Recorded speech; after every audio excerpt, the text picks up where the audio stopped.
Vamos conversar sobre o papel desse profissional responsável por orientar as pessoas a terem uma alimentação saudável e adequada às necessidades de cada um.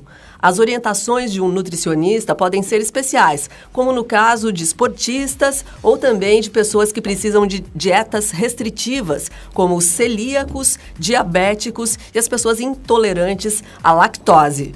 É sobre isso que nós vamos conversar no Viva a Voz de hoje, que já está no ar pela rádio e também pela TV Univale. Hoje quem me acompanha é o acadêmico de jornalismo, Ellison Guns. Oi, Olá, Ellison. Lisa. Boa tarde a você, ouvinte que acompanha o Viva a Voz pela rádio e pela TV Univale. Você pode participar com a gente pelo nosso Twitter, que é o @VivaVozUnivale, e também pela nossa página do Facebook, que é o facebook.com/VivaVozUnivale.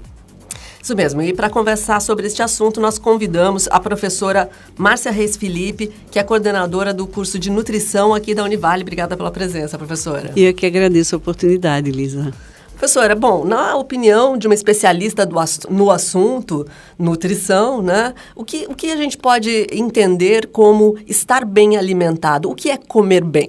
Comer bem, eu diria que é a gente aproveitar aquilo que o alimento nos oferece, é nutrir as nossas células. Só para ter uma ideia, cada célula necessita de 44 nutrientes diferentes para funcionar corretamente.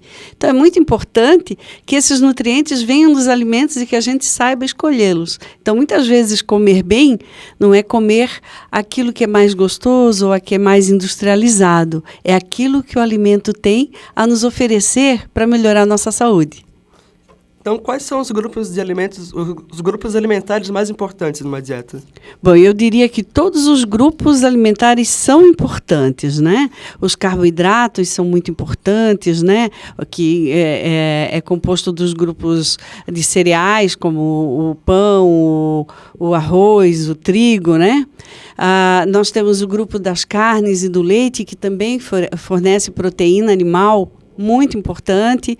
Nós temos o grupo das frutas e vegetais, que são importantíssimas para prevenir doenças que hoje estão acometendo a maioria da população. Então, elas previnem determinadas doenças, são muito importantes. E nós temos que tomar cuidado em, cada vez que a gente for fazer uma refeição, consumir um alimento de cada grupo. Por isso eu digo que todos são importantes, sabe, Ellison? Não existe um mais importante que o outro. Porque se a gente comer o melhor alimento que nós tivermos, né, que a gente considera como o alimento ideal, ou o alimento mais proteico, a gente só consumir esse tipo de alimento, a gente vai ficar doente também. Porque nós necessitamos, foi aquilo que eu disse, uma célula precisa de 44 tipos diferentes de nutrientes. Entre eles vitaminas, minerais, proteínas, carboidratos. Então é importante que a gente tenha uma variedade na alimentação. Ok. Professora Márcia, bom, as pessoas estão associando a questão de estar bem alimentadas e ter uma alimentação saudável ao fato de estarem magras, né? Então, esse padrão de estar mais magro acaba sendo uma referência para as pessoas. É verdade isso ou não? Tem uma razão de ser, sim, Lisa. Geralmente, pessoas que são obesas ou que estão com sobrepeso têm muito mais propensão a desenvolver doenças, principalmente doenças crônicas não transmissíveis, né? Então, existe uma associação, sim, entre o peso e a saúde das pessoas, mas nós temos que tomar cuidado também, porque hoje em dia existe uma doença que é conhecida como transtorno alimentar, né, que é caracterizada tanto pela bulimia quanto pela anorexia nervosa, que levam à desnutrição extrema e que, nesse caso, não são saudáveis. Então, as pessoas não podem confundir magreza com desnutrição. E o padrão de beleza que hoje a gente tem por aí, muitas vezes está associado a um padrão desnutrido e não saudável. Então, é muito importante frisar isso, que magreza é bom, mas a desnutrição é ruim. Magreza não é sinônimo de saúde também, né? Não é sinônimo de saúde. Agora, a tendência de uma pessoa que está com o peso adequado ser mais saudável do que uma pessoa que tem sobrepeso ou obesidade é muito maior. Professora Márcia, a gente trouxe aqui alguns dados que saíram numa matéria que foi publicada recentemente no Jornal de Santa Catarina e revela o seguinte, que entre os anos de 2004 e 2009, as empresas focadas em alimentação saudável cresceram cerca de 80%. Achamos interessante esse dado. Na sua visão, as pessoas realmente estão começando a dar a importância, a perceber a importância da nutrição, de comer bem e ter um equilíbrio com a sua alimentação? Eu acho que sim, Lisa. Existe um grupo muito, eu percebi isso inclusive no perfil dos alunos que vêm fazer nutrição. Hoje em dia existe uma grande preocupação já desses jovens com a saúde a partir de uma alimentação adequada. Coisas que há algum tempo atrás a gente não percebia, né? E o que a gente percebe é que existe um mercado de alimentos saudáveis crescendo por conta de que as pessoas querem procurar manter a beleza, porque a beleza também está relacionada à alimentação saudável, é muito importante a gente dizer isso, né? E a saúde principalmente. Por outro lado, eu acho que nós temos a outra ponta, que é a epidemia da obesidade, que hoje está por aí. Então, as pessoas precisam realmente emagrecer, porque a maioria das pessoas ou está com sobrepeso ou com obesidade.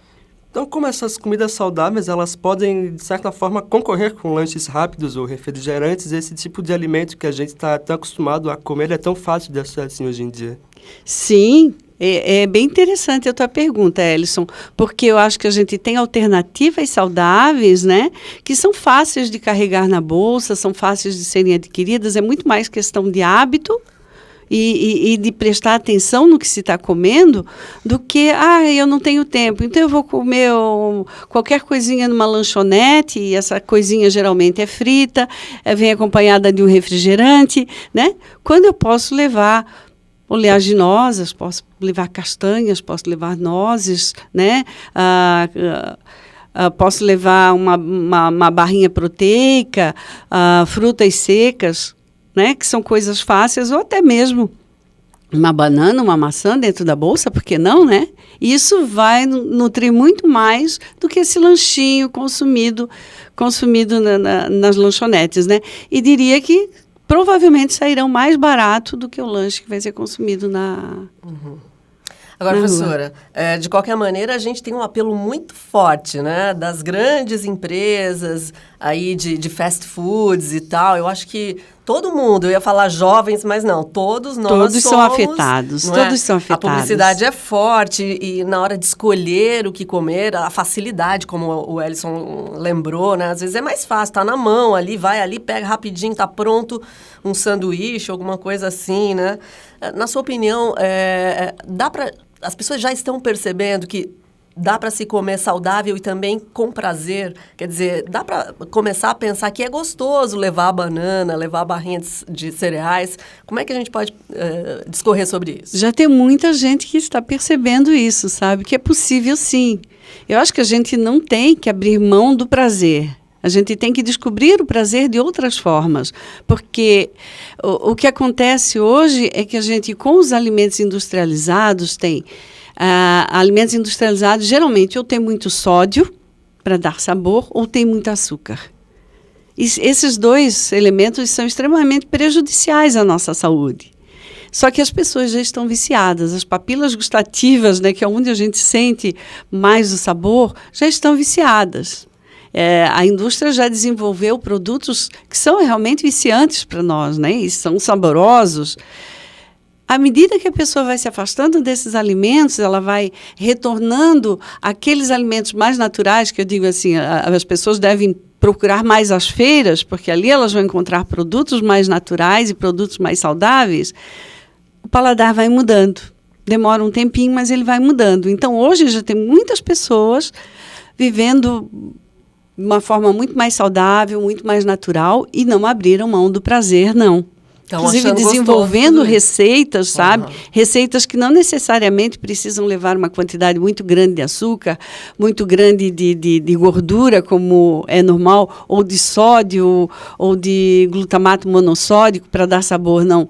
Descobre o prazer das ervas, descobre o prazer de sentir o doce das frutas, né? Isso a gente adquire à medida que vai se adequando a um novo tipo de dieta.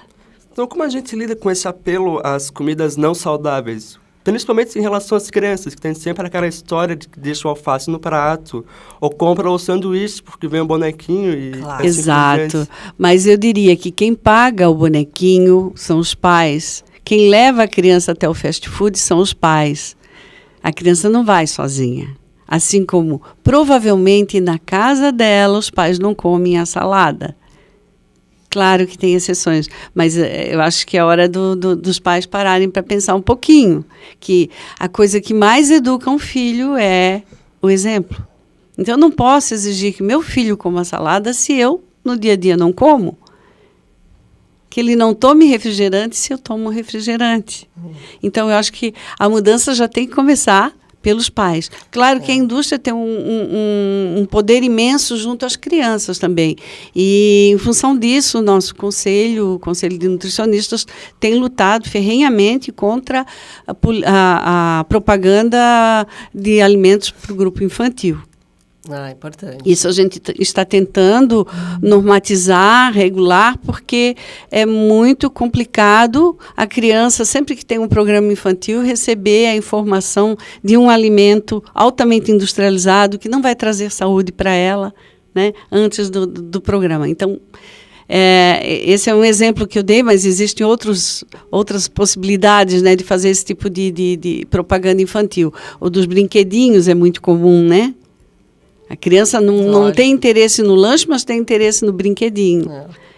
Perigoso. Então, é perigoso, exatamente. Então, essas coisas têm que ser cerceadas, sim, porque a criança não tem discernimento para escolher o que é melhor para ela. Quem tem que escolher são os pais. Então, deixa eu fazer a pergunta sobre os pais, então, porque, pelo que eu estou entendendo, o raciocínio os pais é que já estão seduzidos pelas chamadas junk food, o pessoal também diz aquela comida Exato. que não faz bem, né? Dá uma fala direta aí para os nossos ouvintes, o que dizer para essas pessoas que ainda estão realmente envolvidas por isso e acham que é uma recompensa poder ir a uma lanchonete e comer esse tipo de comida. Eu acho que é bem importante que os pais parem para pensar. Alimentar bem uma criança é um grande ato de carinho que a gente faz por ela, porque a gente está prevenindo doenças no futuro. Então, não é só o prazer do momento. Nós estamos garantindo que essa criança vai ser um adulto saudável. Então, nós estamos prevendo o futuro dele. Assim como o pai, muitas vezes, faz uma caderneta de poupança para a criança, ele investe na educação do filho, pensando no futuro dele, ele tem que investir na alimentação também. E não vai ser comendo esses alimentos industrializados, esses fast foods, que a criança vai chegar lá. Hoje, a gente já tem uma quantidade imensa de crianças hipertensas e diabéticas. Isso é muito sério. Isso está crescendo assustadoramente. Então, eu acho que o maior ato de carinho é garantir de que a criança vai comer aquilo que vai fazer bem para as células dela, para o corpo dela, e não dar um prazer momentâneo, que muitas vezes nem é tão grande assim para a criança, né? Mas talvez seja até para os pais que viram a propaganda. Então, eu acho que a gente tem que fazer um momento de reflexão mesmo. O que está acontecendo na nossa alimentação e o que eu posso fazer para melhorar, para garantir saúde? Então, nessa nova onda de alimentação saudável, existe uma chamada culinária funcional. Sim. A senhora pode explicar um pouco mais para a gente do que significa isso? Sim. Hoje em dia é muito importante a gente conhecer, além dos nutrientes comuns, como proteína, carboidratos, lipídios, vitaminas e minerais, saber que que determinados alimentos têm outras substâncias, como os antioxidantes, que vão exercer um poder imenso benéfico para garantir saúde, prevenir envelhecimento, prevenir câncer, né? Então, é muito importante que as pessoas insiram na sua alimentação alimentos com propriedades funcionais. Quem são esses alimentos? Então, o mais comum que a gente ouve falar é o ômega 3, que vem no peixe. Peixe, por exemplo, aqui em Itajaí, nós temos uma fonte riquíssima de ômega 3, que é a sardinha. Ela é desperdiçada, geralmente. As pessoas não dão muito valor para a sardinha, até por ser um peixe barato. Um outro alimento antioxidante muito bom, o tomate.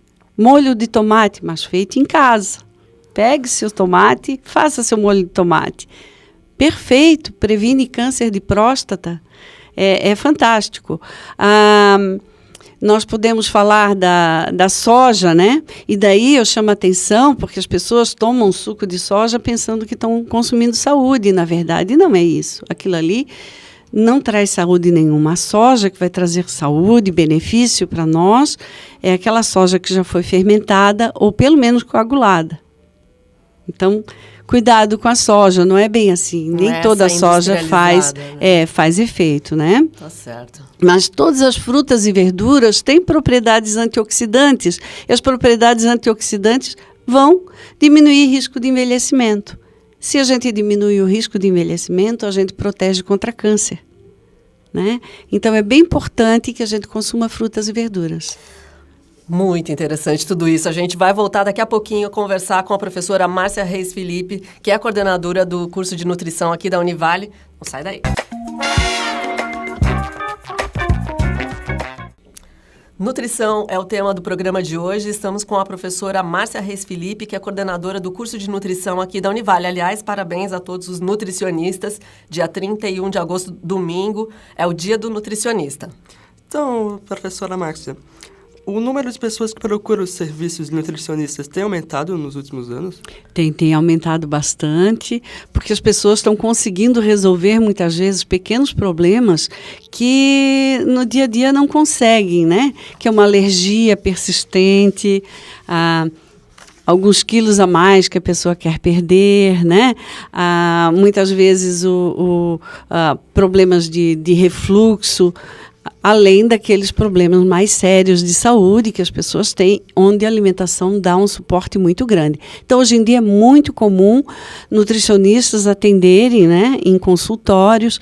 É importante dizer também que muitos nutricionistas estão tendo excelentes resultados do ponto de vista estético. Cabelo, pele, celulite, acne, são coisas que são solucionáveis a partir da alimentação adequada. Então, muitas pessoas estão optando, ao invés de tomar o medicamento, fazer a alimentação correta.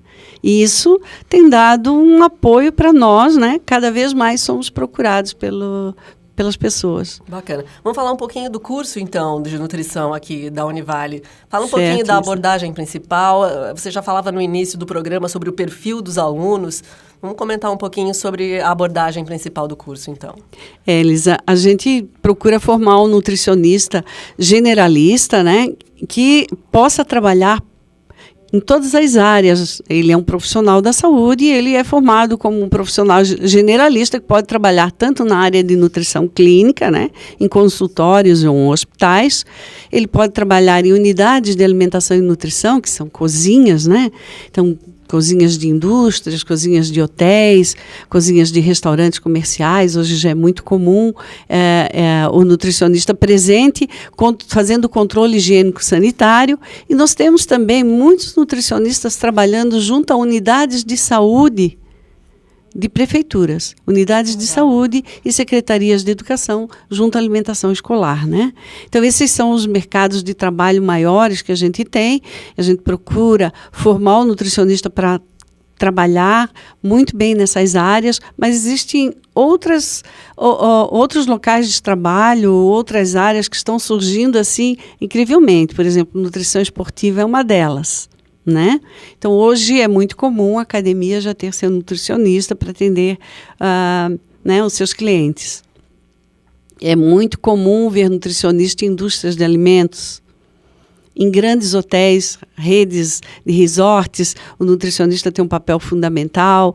Então, são muitas as oportunidades de emprego que estão surgindo. São oportunidades novas, né? Que estão surgindo para o profissional. Quanto tempo de curso aqui na Univale? São 4 anos. 4 anos de curso. Bacana. 4 anos de curso. Então, quais são os riscos que corre uma pessoa se ela se submete a uma dieta sem acompanhamento adequado? É bem importante essa tua pergunta, porque as pessoas pensam que emagrecer é contar calorias.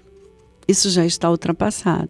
É hora das pessoas pararem para rever seus conceitos. Dieta para emagrecimento não se faz cortando calorias. A gente diz que o nutricionista não faz dieta de restrição calórica. Ele educa o paciente e, à medida que a pessoa aprende a comer e adota a alimentação saudável, ela ganha o peso adequado de graça. Bacana. Eu queria levantar uma outra questão que a gente falava sobre a importância, inclusive, de um nutricionista na indústria de alimentos, né? E o Brasil recentemente aprovou uma nova legislação que controla o sódio na indústria de alimentos, né, professora? Exato. Qual a importância desse tipo de ação? Isso é muito importante. É muito importante porque nós temos uma quantidade imensa de pessoas hipertensas hoje no Brasil. E a hipertensão é uma doença silenciosa, muitas pessoas nem sabem que são hipertensos, mas isso pode levar a um problema de doença cardíaca no futuro, pode levar a uma insuficiência renal. Então, é muito importante controlar a quantidade de sódio que a gente ingere. E a quantidade de sódio não é só aquele sal branquinho que a gente coloca na comida, mas sim cada alimento industrializado. Eu desafio aqui os ouvintes a prestarem atenção no rótulo dos alimentos e verificarem a quantidade de sódio. E o sódio está numa bolachinha doce, tem sódio. Inclusive a doce. A doce tem sódio, porque o sódio ele dá sabor. Então, além de ajudar a dar vida de prateleira, a um tempo maior de vida de prateleira para o alimento, ele dá sabor. Então, o sódio geralmente está presente em tudo. Então, tem que tomar muito cuidado. Tem coisas assim que tem teores de sódio altíssimos. E as pessoas não se dão conta, né? Porque a propaganda que a gente tem é que um tempero pronto é amor, um tempero pronto é carinho, coisas que, na verdade, não é isso que acontece. Porque eu estou dando excesso de sódio quando eu posso preparar o meu tempero em casa, usando sal na quantidade certa, usando gergelim, fazendo um gersal para poder temperar os alimentos, usando orégano, salsinha, cebolinha, e aí abusando desses temperos para dar sabor aos alimentos, e aí sim eu estou dando carinho, porque além de dar sabor, eu estou dando saúde. Então, além do sódio, né, quais são as substâncias que, em termos gerais, causam mais danos ao organismo? Bom, eu diria que em alimentos industrializados, o aditivo químico é sempre um problema, né? É claro, umas pessoas conseguem trabalhar melhor, o seu organismo consegue trabalhar melhor com o aditivo químico do que outras. Então, muitas pessoas são alérgicas a produtos químicos adicionados a alimentos industrializados, né? Outros têm problemas de intolerância. Por exemplo, eu cito o meu caso, eu tenho enxaqueca. E eu levei muito tempo para descobrir que se eu tomasse determinado suco com determinado corante, desencadearia a enxaqueca em seguida. Tá vendo? São coisas simples, né, que as pessoas podem prestar atenção em casa, porque muitas vezes a pessoa não associa o seu problema alérgico, o seu problema de saúde com a alimentação. Um exemplo muito típico, existem vários estudos mostrando que esses corantes utilizados em balinhas para criança são um dos principais fatores que levam à hiperatividade das crianças. Olha só. Imagina. Estudos que apontam realmente corantes artificiais, porque nós temos corantes naturais, mas geralmente a indústria de alimentos não utiliza porque é mais caro. Certo. Mas corantes artificiais são responsáveis. Então, hoje em dia, está todo mundo tomando Ritalina para prevenir déficit de atenção e hiperatividade. Será que não é melhor a gente cuidar do alimento que está dando para a criança? Seria mais fácil, né? Mas existe um apelo muito grande, a balinha colorida, né? O salgadinho. Então, vamos prestar atenção no que a gente dá para as crianças. Bacana. A gente está indo já para o finalzinho, mas acho que ainda restam algumas dúvidas na população em geral em relação à diferença dos alimentos diet, Os light, os integrais, são conceitos que para algumas pessoas são bem claros, mas talvez ainda na hora de fazer a compra ali no supermercado pode gerar dúvida. Pode gerar dúvidas, Explica pra exatamente. Gente. Até porque muitas vezes o diet e light são muito confundidos, né? Porque o diet, a princípio, é todo alimento que tem restrição de alguma substância. Por exemplo, o diabético não pode consumir açúcar, então ele vai comprar um alimento diet que não contém açúcar.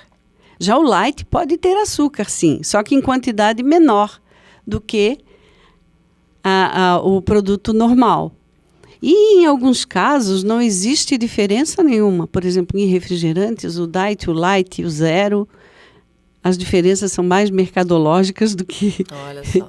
Então, por isso confunde mesmo a população, né?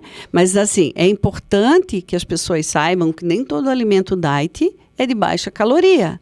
Um exemplo muito comum, uma armadilha muito comum é a pessoa consumir chocolate diet. Chocolate diet tem mais caloria que chocolate comum. Olha só. Ela não tem açúcar. Porque o açúcar é substituído pela gordura. Olha, interessante. E a gordura tem mais calorias que o açúcar. Então, nem sempre o que é diet é menos calórico. Já o light pretende ser menos calórico, né? Mas aqui eu gostaria de chamar a atenção para a importância das pessoas não consumirem adoçantes, edulcorantes artificiais. Eu vejo todo mundo hoje tomando adoçante em qualquer coisa, comprando produto light e diet em qualquer coisa. Isso é muito errado. O que a gente deve fazer? Adoçante é para diabético. Não para quem quer emagrecer. Quem quer emagrecer tem que reduzir a quantidade de açúcar e consumir alimentos saudáveis. Porque senão ele provoca outros problemas na vida dele. E já tem algumas pesquisas mostrando que adoçante acaba dando um efeito contrário. Porque o corpo se prepara para receber a glicose não vem, e ele faz a pessoa comer daqui a pouco mais do que ela pensa que comeria. Então, o tiro sai pela culatra. Então, não é bom utilizar adoçante para emagrecer. Eu, como nutricionista, me posiciono contra. Perfeito. Gente, 1000 coisas para a gente descobrir nesse universo dos alimentos. A gente quer agradecer essa aulinha inicial aqui que a professora Márcia Reis Felipe deu para a gente aqui no programa de hoje. A professora que é coordenadora do curso de nutrição aqui da Univale. Obrigada pela presença, professora. Eu é que agradeço a oportunidade. Sempre que vocês quiserem, estou à disposição. É isso, né, Ellison? É isso, Viva Voz fica por aqui. Até o próximo. Viva Voz. Realização: curso de jornalismo do Centro de Ciências Sociais Aplicadas, Comunicação, Turismo e Lazer e Pró-Reitoria de Pesquisa, Pós-Graduação, Extensão e Cultura, Propec da Univale. Produção e técnica: André Schlinwein, Ellison Gumbs, Fernanda Vieira e Jennifer Mânica. Coordenação: Lisa Lopes Correia. Supervisão: Alberto Russi.